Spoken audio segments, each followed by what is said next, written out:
Le téléphone a sonné à 3 heures du matin, brisant le silence de la nuit comme une lame acérée. Ma main a tremblé en reconnaissant la voix au bout du fil, une voix que j'avais effacée de ma vie 8 mois auparavant, mais qui parvenait encore à faire battre mon cœur comme autrefois. Arthur pleurait. Mon fils, cet homme de 32 ans que j'avais élevé seul, pleurait comme un enfant perdu. Maman, s'il te plaît, j'ai besoin de toi. Mélanie a eu un accident. Je suis à l'hôpital Saint-Louis. Je ne sais pas quoi faire.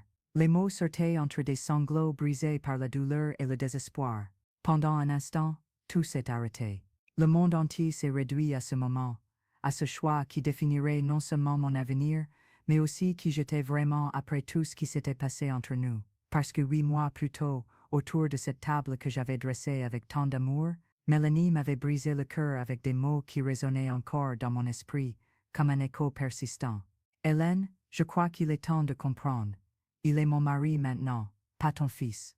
Et Arthur, mon Arthur, avait simplement baissé les yeux, choisissant le silence lâche au lieu de défendre l'amour qui nous avait unis pendant 3 décennies. Maintenant, au milieu de la nuit, avec une voix brisée par l'urgence, il m'appelait à la rescousse. Mais pendant que je m'habillais à la hâte, une question martelait mon esprit: est-ce que certaines blessures sont trop profondes pour cicatriser? En conduisant dans les rues désertes de la ville, les souvenirs m'ont envahi comme une avalanche. J'ai remonté le temps, revivant chaque moment qui m'avait mené jusqu'ici, chaque sacrifice que j'avais fait, chaque choix qui avait façonné notre histoire. J'avais seulement 25 ans lorsque Robert est mort.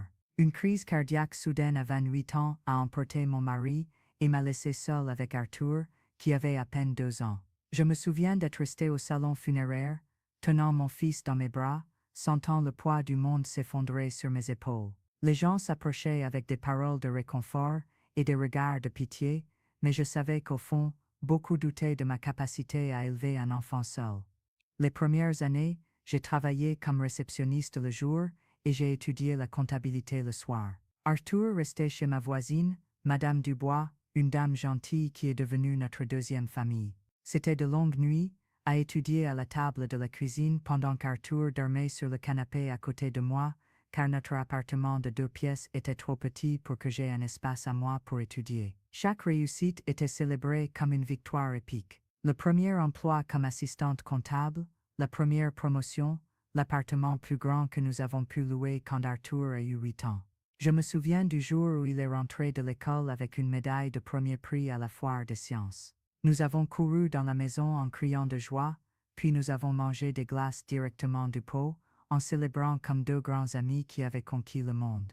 Arthur a toujours été un enfant spécial, intelligent, affectueux, déterminé. À 10 ans, il m'aidait avec les comptes de la maison, en organisant les reçus et en calculant le budget familial. À 15 ans, il travaillait à mi-temps dans un bureau pour aider aux dépenses de la maison. Non pas parce que je le lui demandais, mais parce qu'il insistait. Nous sommes une équipe, maman, disait-il souvent, et ces mots me faisaient toujours fondre le cœur. J'ai sacrifié des relations amoureuses qui auraient pu marcher parce qu'Arthur passait toujours avant tout. J'ai refusé des promotions qui nécessitaient des voyages fréquents parce que je ne voulais pas le perdre grandir. Chaque choix était fait en pensant à lui, à notre avenir ensemble, à la construction d'une base solide qui nous soutiendrait pour toujours. Lorsque Arthur est entré à la faculté d'ingénierie, j'ai pleuré de fierté. Non seulement parce qu'il avait été admis dans l'une des meilleures universités du pays, mais parce que nous y étions arrivés ensemble. Chaque nuit que j'avais passé éveillé à l'aider avec ses devoirs, chaque week-end que nous avions renoncé à des sorties pour qu'il puisse étudier, chaque économie que nous avions faite pour payer les cours préparatoires. Tout cela avait valu la peine. Pendant ces années d'université, notre relation a mûri. Arthur amenait ses petites amies à la maison, et je faisais de mon mieux pour être la belle-mère idéale. Discrète, accueillante, mais toujours présente. Certaines filles sont passées dans nos vies sans laisser de traces profondes, jusqu'à ce que, lors de sa dernière année d'université, il rencontre Mélanie. Je me souviens très bien du jour où Arthur l'a amenée dîner pour la première fois. Mélanie était magnifique, avec de longs cheveux bruns et des yeux verts qui semblaient captiver toute l'attention de la pièce. Elle parlait bien, avait des opinions arrêtées sur tout et une assurance qui frisait l'arrogance. Arthur était clairement ébloui, se penchant sur chaque mot qu'elle prononçait comme s'il s'agissait d'une révélation divine. J'ai essayé de l'aimer, j'ai vraiment essayé. J'ai préparé son plat préféré lorsque j'ai découvert lequel c'était, je lui ai posé des questions sur ses études en administration, j'ai complimenté ses vêtements, et j'ai essayé de trouver des points communs entre nous. Mais il y avait quelque chose dans ses yeux, une froideur calculée qui me mettait mal à l'aise. Les premiers changements ont été subtils. Arthur a commencé à annuler nos dîners dominicaux traditionnels, prétendant que Mélanie avait prévu quelque chose de spécial. Les appels quotidiens que nous avions toujours passés sont passés à quelques fois par semaine, puis à des appels occasionnels. Lorsque j'appelais, Mélanie était toujours à proximité, et je pouvais la sentir surveiller chaque mot de la conversation. Les commentaires ont commencé de manière apparemment innocente. Arthur, tu sais que la plupart des hommes de ton âge vivent seuls, n'est-ce pas? Disait-elle en riant comme si c'était une blague. Ou encore, c'est bien que ta mère soit si présente. Mais j'imagine comment ça va être quand nous aurons des enfants. Arthur devra apprendre à être plus indépendant. Chaque phrase était comme une petite poignardée, soigneusement déguisée en préoccupation sincère. Et Arthur, aveuglé par la passion, ne percevait pas le venin distillé dans chaque mot. La remise des diplômes d'Arthur fut un moment marquant de notre histoire. J'avais économisé pendant des mois pour lui acheter une montre spéciale, une pièce coûteuse qui symbolisait non seulement la fin de ses études, mais aussi tout le chemin parcouru ensemble. Lors de la fête, alors que je m'approchais pour le féliciter, Mélanie s'interposa physiquement entre nous deux, l'embrassant possessivement et déclarant à haute voix, pour que tous l'entendent. Mon mari est diplômé.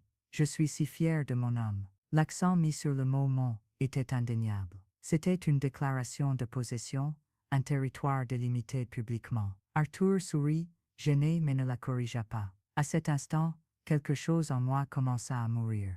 Dans les mois qui suivirent, la situation empira. Mélanie commença à apporter des changements subtils dans la vie d'Arthur. Elle le convainquit de déménager dans un appartement de l'autre côté de la ville, pour être plus près de mon travail. Elle suggéra qu'il change d'emploi pour une entreprise où elle avait des contacts, pour progresser plus rapidement dans sa carrière. Chaque changement nous éloignait davantage, géographiquement et émotionnellement. Les réunions de famille devinrent des champs de bataille silencieux. Mélanie arrivait toujours avec une remarque sur la façon dont je gâtais, Arthur sur la façon dont il devait grandir et devenir indépendant. Elle parlait de ses propres parents comme s'ils étaient des exemples de ce que devraient être les relations familiales, distantes, formelles, sans excès émotionnel. Arthur, quant à lui, commença à me traiter différemment. Non plus comme la mère qui avait tout sacrifié pour lui, mais comme une présence encombrante qu'il fallait gérer avec précaution. Nos conversations devinrent superficielles, ponctuées de silences gênants et de regards nerveux en direction de Mélanie. Le mariage fut le début de la fin. Une petite cérémonie intime, où je me suis sentie comme une étrangère observant la vie de mon fils à travers une vitre embuée. Mélanie avait insisté sur une célébration moderne, sans formalité excessive, ce qui en pratique signifiait que j'étais relégué à un rôle secondaire lors d'un des jours les plus importants de la vie d'Arthur. Pendant la fête, j'ai essayé de m'approcher de mon fils pour un moment à deux, mais Mélanie était toujours là, interrompant toute tentative de conversation plus profonde. Lorsque j'ai finalement réussi à obtenir quelques minutes avec lui, Arthur semblait distant, presque impatient de retourner auprès des invités. « Maman, merci pour tout ce que tu as fait pour moi. Maintenant, c'est une nouvelle étape de ma vie, et je dois me concentrer sur ma famille, dit-il, et le mot « famille » sonnait comme une exclusion explicite. Si vous aimez ce genre d'histoire qui révèle la complexité des relations humaines et la force extraordinaire que nous trouvons dans les situations les plus difficiles, abonnez-vous à la chaîne pour continuer à recevoir des récits qui touchent le cœur et transforment notre perspective sur l'amour, la famille et le dépassement de soi. Dans les mois qui suivirent le mariage, la distance se transforma en abîme. Mélanie avait obtenu ce qu'elle voulait, Arthur pour elle seule. Mes appels étaient rarement retournés, mes invitations à dîner étaient déclinées avec des excuses vagues, et je suis devenu une présence fantomatique dans la vie de mon propre fils. Mais ce dimanche fatidique, tout a atteint son paroxysme. J'avais passé toute la matinée à préparer un déjeuner spécial, une recette de lasagne qu'Arthur adorait depuis son enfance. C'était ma tentative désespérée de renouer le contact, de lui rappeler qui nous étions avant que Mélanie n'entre dans nos vies. Lorsqu'ils sont arrivés, Arthur semblait fatigué, avec des cernes profondes et un sourire forcé. Mélanie, en revanche, était radieuse, portant une robe coûteuse et une posture qui criait la propriété et le contrôle. Pendant le déjeuner, j'ai essayé de maintenir une conversation légère, parlant du travail, des voisins, de petits événements quotidiens. Mais Mélanie répondait par monosyllabes, ou redirige la conversation vers des sujets qui m'excluaient. Des projets de voyage qu'il faisait sans me consulter, des décisions concernant la décoration de l'appartement, des projets professionnels d'Arthur dont je n'avais aucune idée. C'est lorsque j'ai servi le dessert, un flan qu'Arthur a toujours adoré, que Mélanie a décidé de porter le coup final. Elle m'a regardé droit dans les yeux, avec un sourire qui n'atteignait pas ses yeux, et a prononcé ces mots qui brûlent encore dans ma mémoire. Hélène, je crois qu'il est temps de comprendre, il est mon mari maintenant, pas ton fils. Le silence qui a suivi était assourdissant. J'ai senti comme si le sol s'était ouvert sous mes pieds, comme si tout l'air avait été aspiré de la pièce. J'ai regardé Arthur, espérant qu'il dirait quelque chose, qu'il défendrait notre lien, qu'il expliquerait à Mélanie qu'une chose n'annulait pas l'autre. Mais il a simplement baissé les yeux, remuant nerveusement le flanc avec sa cuillère, comme un enfant qui ne veut pas s'impliquer dans une dispute entre adultes. Sa lâcheté a été plus douloureuse que la cruauté de Mélanie. Je me suis levé lentement, avec la dignité qui me restait, et j'ai commencé à débarrasser la table. Mes mains tremblaient, mais ma voix est restée ferme. Je crois qu'il est préférable que vous partiez. Arthur a finalement levé les yeux, surpris par ma réaction. Maman, elle n'a pas voulu dire, elle a dit exactement ce qu'elle voulait dire, Arthur. Et toi aussi, par ton silence. Ils sont partis dans un malaise palpable. Arthur a murmuré quelque chose à propos de discuter plus tard, mais je savais qu'il n'y aurait pas de plus tard. Pas comme ça.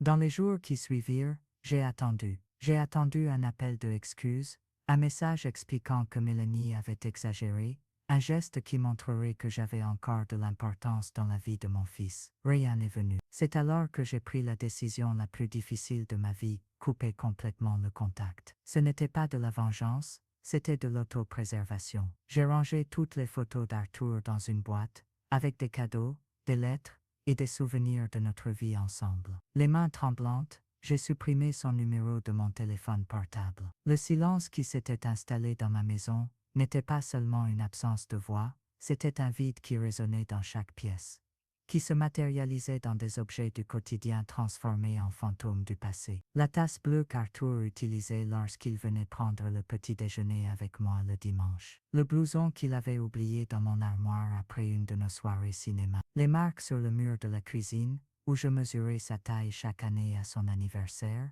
de ses 3 ans à ses 18 ans. J'avais appris à vivre avec les fantômes. Je me réveillais le matin, et pendant quelques secondes, j'attendais d'entendre le bruit de la clé dans la porte. Arthur venait toujours me rendre visite sans prévenir. Je préparais le café pour 2 personnes par habitude, et je ne me rendais compte de mon erreur que lorsque je voyais la tasse supplémentaire sur la table. Les premiers mois, j'ai beaucoup pleuré. J'ai pleuré la perte, l'injustice, la sensation que 30 ans de dévouement avaient été jetés aux ordures par une femme qui connaissait mon fils depuis moins de 3 ans. Mais ensuite, les larmes se sont taries, et il ne restait qu'une tristesse profonde, et une question qui me hantait, c'est, avais-je été une mère trop possessive, c'est, Mélanie avait-elle raison fait? J'ai commencé une thérapie. Le docteur Marine, une psychologue gentille d'une 50aine d'années, m'a aidé à comprendre que l'amour d'une mère n'est pas possessif lorsqu'il est sain, mais que certaines personnes tiennent à interpréter tout lien fort comme une menace. Elle m'a aidé à voir que j'avais fait ce que n'importe quelle mère aurait fait. J'ai aimé mon fils inconditionnellement, et je me suis sacrifié pour lui donner le meilleur possible. Progressivement, j'ai commencé à reconstruire ma vie. J'ai accepté cette promotion que j'avais refusée des années auparavant, parce qu'elle nécessitait des voyages. J'ai repris les cours de danse que j'avais abandonnés lorsque Arthur était petit. J'ai cultivé des amitiés qui étaient passées au second plan pendant des années. Pour la première fois depuis des décennies, j'ai commencé à vivre pour moi-même. Ce n'était pas facile. Il y avait des jours où le manque me serrait tellement que j'avais presque envie d'appeler Arthur. Il y avait des moments où je voyais une mère avec son fils dans la rue, et je ressentais une douleur si aiguë que je devais m'asseoir et respirer profondément. Mais il y avait aussi de bons jours, des jours où je me sentais libre d'une manière que je n'avais pas connue depuis longtemps. C'est pendant un de ces bons jours, un mardi ensoleillé d'octobre, que tout a changé à nouveau. Je revenais d'un cours de pilates, lorsque mon téléphone a sonné. Numéro inconnu. Normalement, je n'aurais pas répondu, mais quelque chose m'a poussé à accepter l'appel. La voix de l'autre côté m'a laissé paralysé. C'était Arthur, mais un Arthur que je ne reconnaissais pas. Il pleurait compulsivement, les mots sortant entre des sanglots désespérés. « Maman, s'il te plaît, je sais que je ne le mérite pas, mais j'ai besoin de toi. Mélanie a eu un accident. Elle est aux soins intensifs. Les médecins ne savent pas si elle va aller bien. Je suis seule ici, et je ne sais pas quoi faire. » Ma première réaction a été un mélange confus d'émotions. De la douleur de voir mon fils souffrir, de la colère qu'il ne me recherche que lorsqu'il a besoin de moi, du soulagement de savoir que j'étais toujours la personne en qui il avait confiance dans les moments de désespoir. « Quel hôpital c'est ?» ai-je demandé, en prenant déjà les clés de la voiture. L'hôpital Saint-Louis était à 40 minutes de chez moi. 40 minutes de turbulence émotionnelle, de préparation mentale à une rencontre que j'avais imaginée 1000 fois, mais jamais dans ces circonstances. J'ai trouvé Arthur dans la salle d'attente des soins intensifs. Il était méconnaissable, maigre, pâle, avec une barbe de quelques jours et des vêtements froissés qui laissaient supposer qu'il était à l'hôpital depuis des heures. Quand il m'a vu, ses yeux se sont remplis de larmes et il s'est levé comme un enfant qui voit enfin sa mère après un cauchemar. Je n'ai rien dit, je l'ai simplement embrassé. J'ai senti son corps trembler contre le mien. J'ai senti l'odeur familière de son parfum mélangée au désespoir et à la peur. Pendant quelques minutes, nous sommes redevenus simplement mère et fils, deux personnes qui s'aimaient au-delà de toute rancune ou malentendu. Lorsque nous nous sommes finalement séparés, Arthur a commencé à raconter ce qui s'était passé au cours des 8 derniers mois. Et les révélations qui ont suivi m'ont choqué. Maman, Mélanie, elle a beaucoup changé après le mariage. Ou peut-être que je n'avais pas réalisé comment elle était vraiment. Arthur m'a raconté que Mélanie était devenue extrêmement possessive. Elle surveillait ses sorties, remettait en question chaque ami, chaque décision professionnelle. Elle avait fait une scène terrible lorsqu'il avait suggéré de m'inviter à dîner pour son anniversaire. Elle avait menacé de le quitter s'il restait en contact avec moi. Elle disait que tu essayais de saboter notre mariage, que tu n'arrivais pas à accepter que j'avais grandi. Je me suis mis à la croire. Je pensais que vous deux étiez peut-être en compétition pour moi, et que je devais choisir un camp. À chaque mot, mon cœur se brisait un peu plus, non pas à cause de la douleur que j'avais ressentie, mais à cause de la douleur que mon fils avait endurée seul. Quand elle a dit ça chez toi, ce dimanche-là, j'ai voulu dire quelque chose, mais j'étais tellement en colère contre vous deux qui vous disputiez que j'ai choisi le silence. C'était la pire décision de ma vie.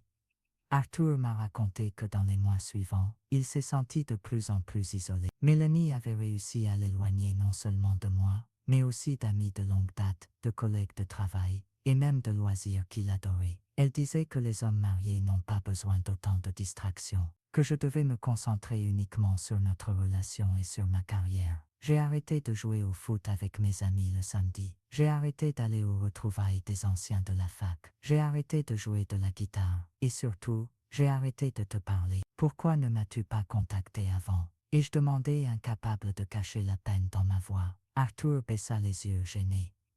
Orgueil, honte, peur que tu ne me pardonnes pas. Et puis j'étais aussi confus. Mélanie faisait tout paraître si logique, si rationnel. Elle disait que j'étais enfantin de sentir le manque de ma mère, que les vrais hommes ne sont pas dépendants émotionnellement de leur mère. À cet instant, j'ai compris qu'Arthur avait été une victime autant que moi. Mélanie avait utilisé des techniques de manipulation psychologique pour l'isoler de tout et de tous ceux qui pouvaient offrir des perspectives différentes sur leur relation. Mais la plus grande révélation était encore à venir. Le lendemain matin, alors que nous prenions le café à la cafétéria de l'hôpital, Arthur m'a raconté quelque chose qui a complètement changé ma perspective sur tout ce qui s'était passé. Maman, il y a quelque chose que tu dois savoir sur Mélanie. Je l'ai découvert il y a quelques semaines, mais j'étais encore en train de le digérer.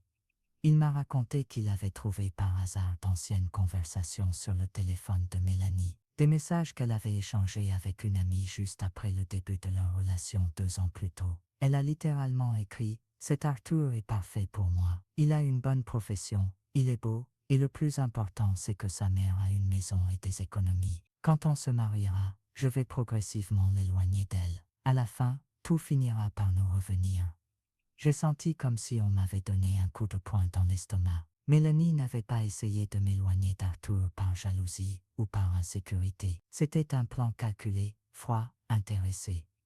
Elle a aussi écrit qu'elle savait que tu avais un plan d'épargne retraite et une épargne que tu mettais de côté pour moi. Elle a parlé de comment j'étais trop naïf pour remarquer ces choses, mais qu'elle allait s'occuper de notre avenir financier.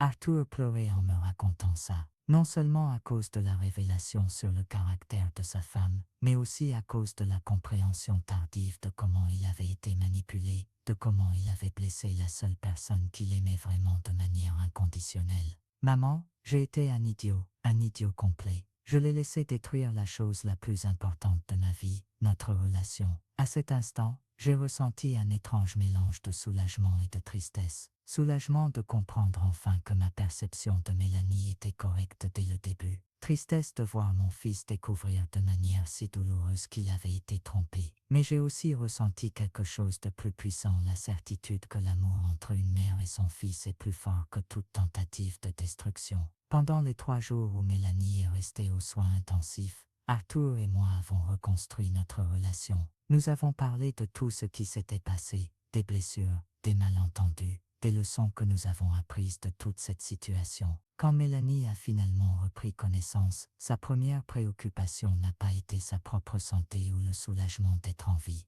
C'était de constater qu'Arthur et moi étions à nouveau ensemble. « Qu'est-ce qu'elle fait ici ?» ont été ses premiers mots en me voyant dans la chambre. Arthur a pris ma main et a répondu avec une fermeté que je ne voyais pas chez lui depuis longtemps. « C'est ma mère, Mélanie, et elle le sera toujours. Si tu n'arrives pas à accepter ça, alors nous devons sérieusement parler de notre avenir. » Dans les jours qui ont suivi, alors que Mélanie se remettait, il est devenu clair que rien ne serait comme avant. Arthur avait enfin vu la vraie nature de la femme avec qui il s'était marié, et cette découverte avait fondamentalement changé la dynamique de leur relation. Mélanie a essayé de reprendre le contrôle comme toujours. Elle a fait des crises, a essayé de blâmer l'accident pour dire des choses sans aucun sens. Elle a même suggéré que j'avais inventé une réconciliation pour profiter de son moment de faiblesse. Mais Arthur n'était plus l'homme facilement manipulable d'avant. Il avait mûri douloureusement, appris à reconnaître la manipulation émotionnelle et surtout, avait redécouvert la valeur d'avoir des gens authentiques dans sa vie. La conversation finale entre Arthur et Mélanie a eu lieu une semaine après sa sortie de l'hôpital. Il m'a téléphoné ce soir-là et m'a dit qu'il avait demandé le divorce. Ce n'était pas une décision impulsive, maman. C'était le résultat de mois de réflexion et de la compréhension que je vivais une vie qui n'était pas la mienne. Mélanie ne m'aimait pas pour ce que je suis. Elle me voyait comme un projet, comme quelqu'un qui pouvait être modelé pour servir ses propres buts.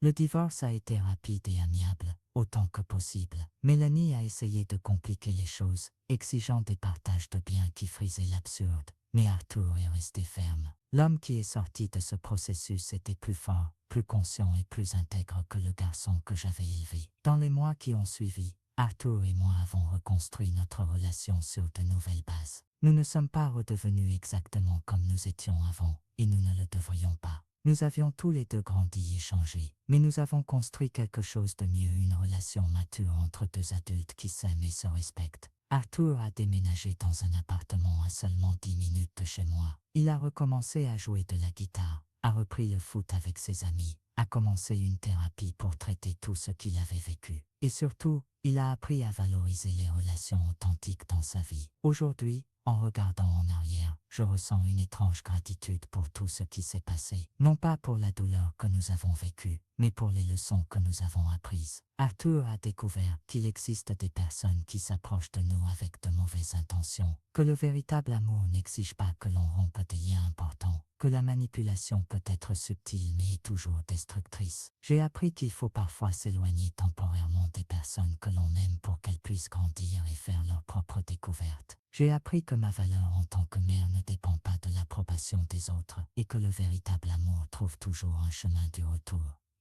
J'ai aussi découvert que je suis plus forte que je ne l'imaginais. Les 8 mois de silence, aussi douloureux aient-ils été, m'ont appris à vivre pour moi-même, à cultiver mon propre bonheur indépendamment du rôle que je joue dans la vie des autres.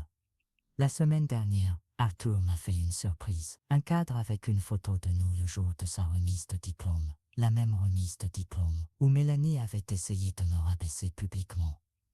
Sur la photo, nous sourions, lui avec le bras autour de moi avec la fierté affichée sur mon visage. Je veux que tu saches que même pendant les moments où je me suis éloigné, j'ai toujours su qui tu étais pour moi. J'ai juste mis du temps à trouver le courage de le défendre, m'a-t-il dit en me remettant le cadeau. Aujourd'hui, Arthur sort avec une jeune femme nommée Caroline, qui est professeure et qui, la première fois que nous nous sommes rencontrés, m'a prise dans ses bras en disant « Enchanté de vous connaître ».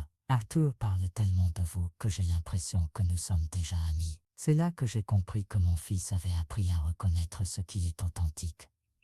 Notre histoire n'a pas eu une fin de conte de fées, car la vie réelle est plus complexe que ça. Nous avons dû gérer les cicatrices émotionnelles, la reconstruction de la confiance, l'apprentissage de la manière d'établir des limites saines dans les relations familiales. Mais nous avons eu quelque chose de plus précieux qu'une fin parfaite. Nous avons eu un nouveau départ conscient, une seconde chance construite sur la base solide de l'amour véritable et de la compréhension mutuelle. La leçon la plus importante que je retiens, c'est que l'amour d'une mère n'est pas possessif, il est libérateur. On aime vraiment quand on permet à l'autre de grandir, de faire des erreurs, d'apprendre et de revenir de son plein gré, non par obligation ou par manipulation, et que parfois les personnes qui essaient de nous séparer des personnes que nous aimons nous rendent en fait service. Car c'est dans les moments de perte et de reconstruction que nous découvrons la véritable force des liens qui comptent vraiment. Aujourd'hui, lorsque je regarde Arthur, un homme intègre, conscient et heureux, je sais que nous avons fait plus que survivre à une tempête. Nous en sommes sortis comme des personnes meilleures, plus sages et plus reconnaissantes pour l'amour que nous partageons. Parce que certaines histoires ne se terminent pas par y vécurent heureux pour toujours. Les meilleures histoires se terminent par ils ont appris à être vraiment heureux.